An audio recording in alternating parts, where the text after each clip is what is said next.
I guess I started during maybe the last year or two when you could plausibly have been optimistic about journalism. I mean, obviously there was a storm coming and there was probably a shower, the first shower's hitting, but you know, the money was still there and was still good.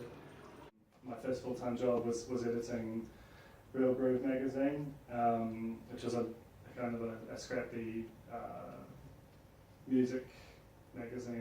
Within 3 years, I was resigning from my what looked outwardly like a fantastic job, the kind you'd stay in as long as you could, because I just didn't think there was much opportunity for journalists. I thought it was done, to be honest. And for all that, it's basically comes down to the economics of it.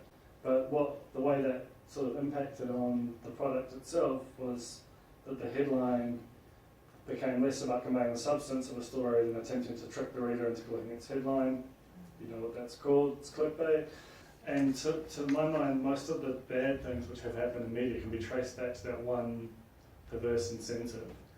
The fact that when you publish a story, a meticulously researched story about like, abuse at a mental health clinic, and that takes 2 weeks to put together. And yet when you publish a story about All Black tweeted something, both stories essentially pay you the same thing. In fact, the All Black tweet story probably gets more clicks, so it pays you more. And yet within a few months I was starting another magazine.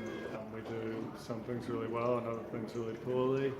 We are sort of bratty teens compared to the kind of wise older generation that the like sort of the Herald and stuff represent. So we have a bit of a kind of an attitude about us, and you know, in some ways there's a kind of a higher-minded element to what we're doing, but in others a very naked commercialism.